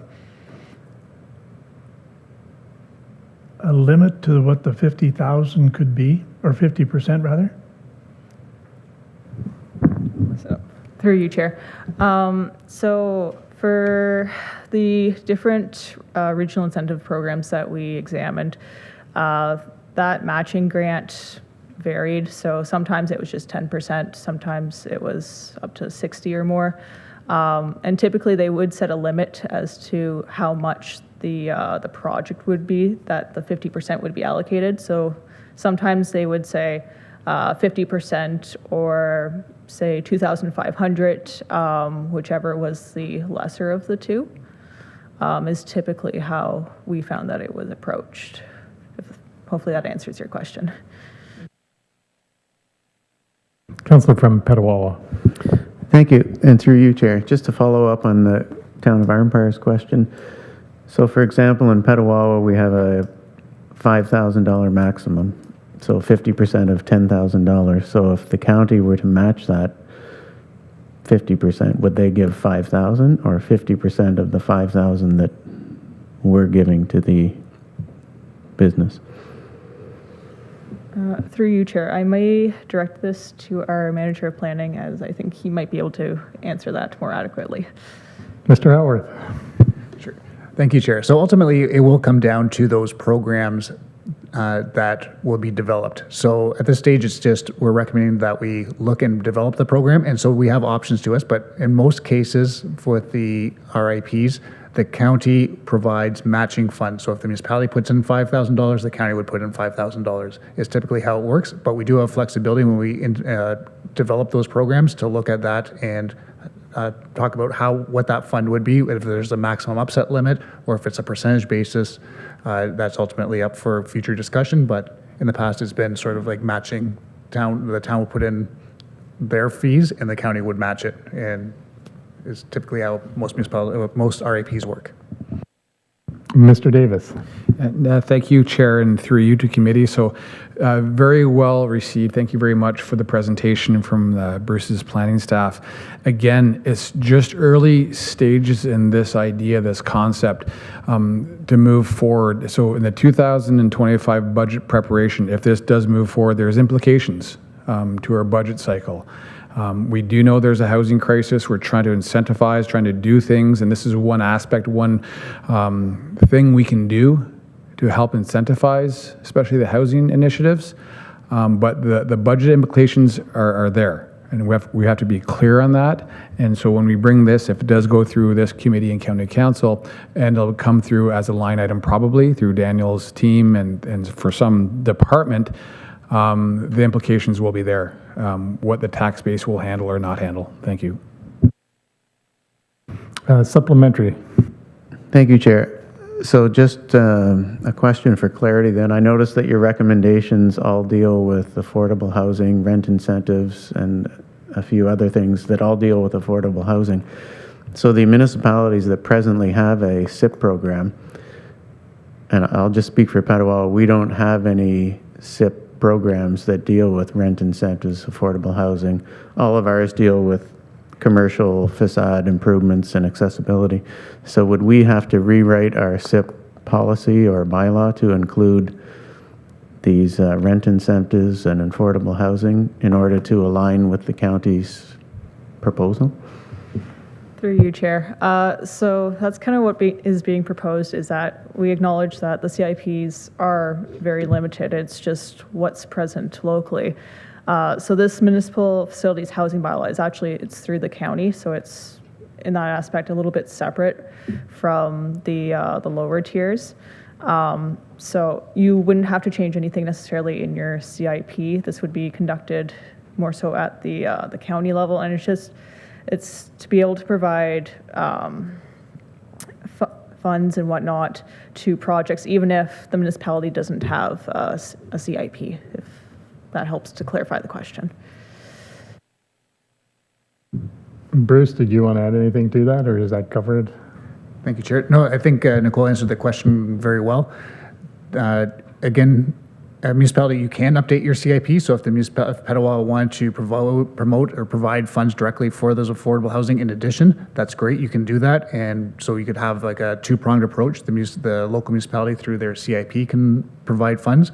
But so you'll see that there's two recommendations. So Nicole and Lewin are also going to be presenting to the Renfrew County Housing Corporation tomorrow at committee with a different recommendation to move forward with on the municipal facilities housing bylaw side of it, and that is countywide. So as opposed to the CIP just being able to support local municipalities that have a CIP, the municipal housing bylaw would enable the county directly to provide funds to support identified programs that are deemed to be important to the County of Renfrew that aren't reliant on a local municipality having that CIP.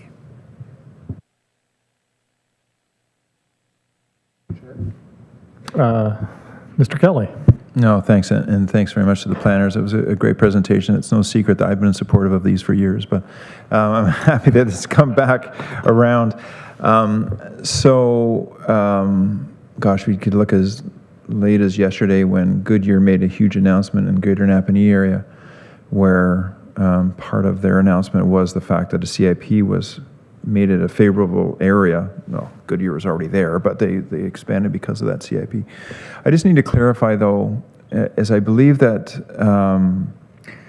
it's not always cash funding. You can also defer future taxes as a part of the CIP, as part of growth, right? So if Goodyear, for example, spends $1 billion in growth of infrastructure and they take out a building permit for $1 billion, the municipalities, including the county, can defer or grant those dollar or the incremental taxes for a number of years under their CIP. I just wanted to clarify that. Maybe if that's part of something you looked at as well. I think that SD&G does that as well.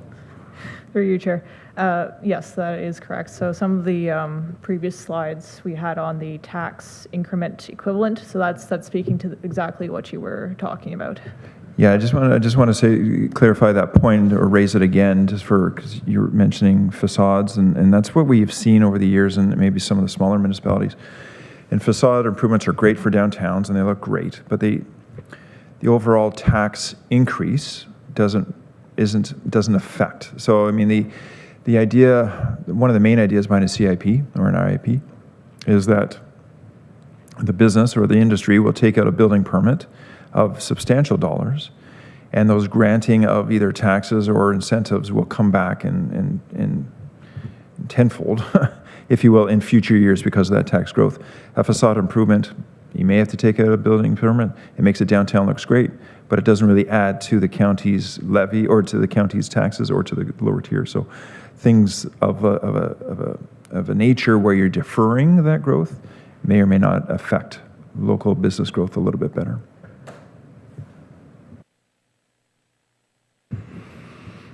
Warden. Thank you.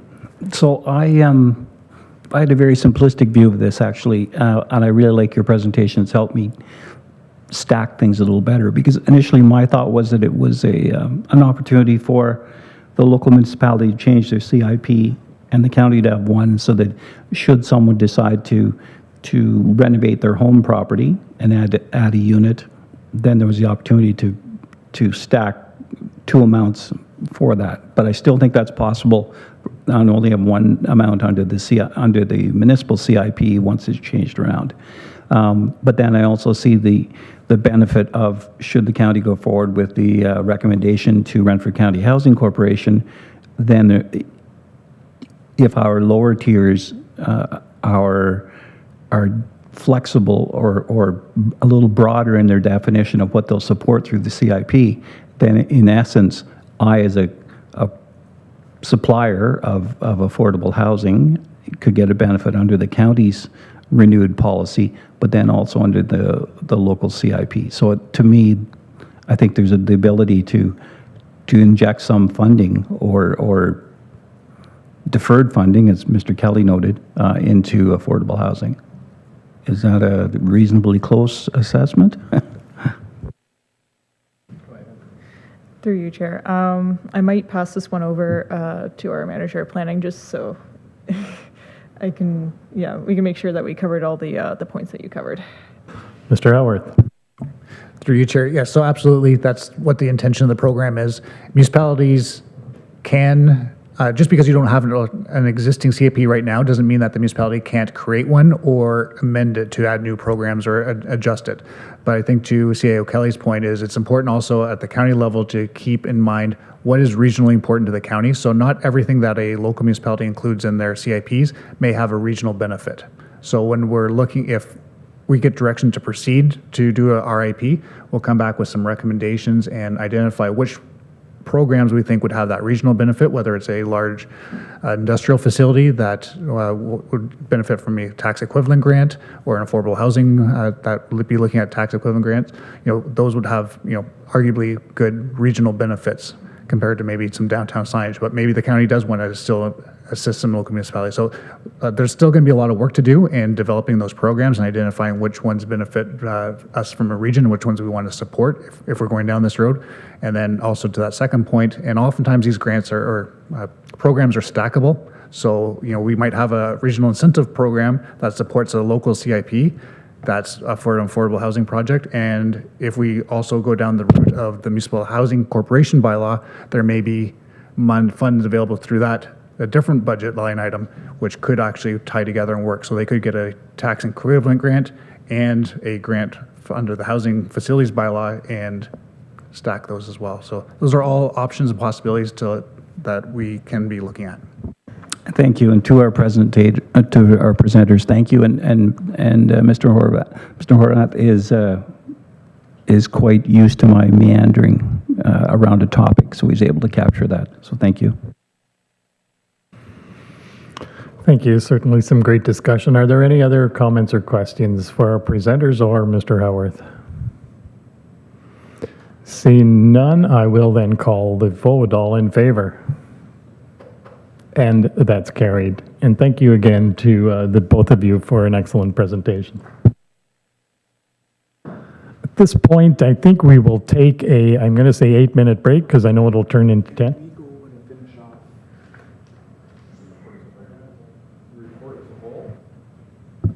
Oh, yes, we certainly can. So can I get a mover and a seconder to adopt the report as a whole? Moved by Councillor from McNabb-Braeside, seconded by Councillor from Laurentian Valley. Any comments, questions? Seeing none, all in favor?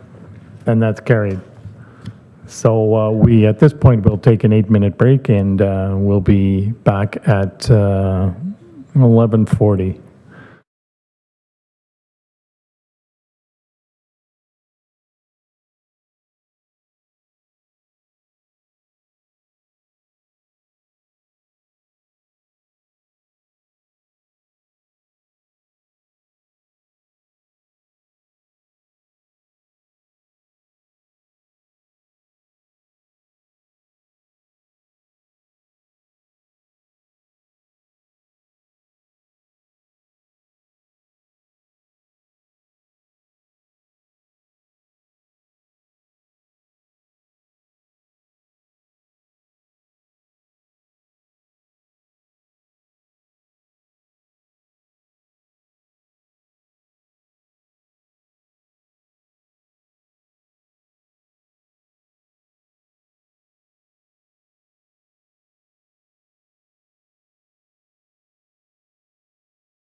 Thank you and welcome back. We are going to continue our Property and Development Committee meeting, and we're at item number 8, which is new business. Do we have any new business? Yeah, Councillor Lynch, Chair. Councillor Lynch. New business would be CNL. We had a meeting at CNL in June, and we had a tour of the facilities. The biggest one coming down the pipe is that the new business has to take over the parking lot, so CNL will lease the property to them, and there'll be numerous public meetings forthcoming. Thank you. Thank you, Councillor Lynch. Any comments on the environmental stewardship report? Seeing none, then at this time I will need a mover and a seconder to move into closed. Moved by the warden, seconded by the councillor from Greater Madawaska. And the section of the closed is that it's pursuant to Section 239(2) of the Municipal Act 2021 as amended. The Development and Property Committee moves into a closed to discuss these following items: a proposed or pending acquisition or disposition of land by the municipality or local board. This is the paramedic-based treatment centers. And information explicitly supplied in confidence to the municipality or local board by Canada, a province or territory or crown agency or any of them, and it's the Deep River Housing Initiatives. And finally, item 3 is litigation or potential litigation, including matters before administrative tribunals affecting the municipality or local board. And this is in regards to Victim Services Agreement, Storyland Pit, and River Lane Estates. Thank you. I will call the vote. All in favor? And that's carried. We are now in closed.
Thank you and welcome back, everybody. We are now back into our open meeting, and we have a number of bylaws and resolutions. So I will start with the first one, and that is the lease agreement for Victim Services of Renfrew County, Inc. The recommendation that the Development and Property Committee recommends that County Council adopt a bylaw to enter into a lease agreement for a 2-year period commencing October the 1st, 2024 with Victim Services of Renfrew County, Inc. for space at Renfrew County Place, 450 O'Brien Street, Renfrew, Ontario. Can I get a mover and a seconder? Moved by the warden, seconded by Councillor from Laurentian Valley. Comments? All in favor? That's carried. Thank you.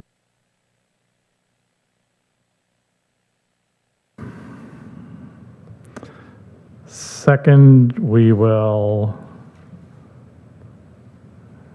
have a resolution, and it's in regards to the Tomlinson Official Plan Amendment, and it's proposed Ontario Land Tribunal settlement, the recommendation being that the Development and Property Committee recommends that County Council authorize the Chief Administrative Officer, Deputy Clerk, to enter a joint settlement agreement with Tomlinson and the Township of Horton. Can I get a mover and a seconder? Moved by the Councillor from Greater Madawaska, second by Councillor from McNabb Braeside. Comments?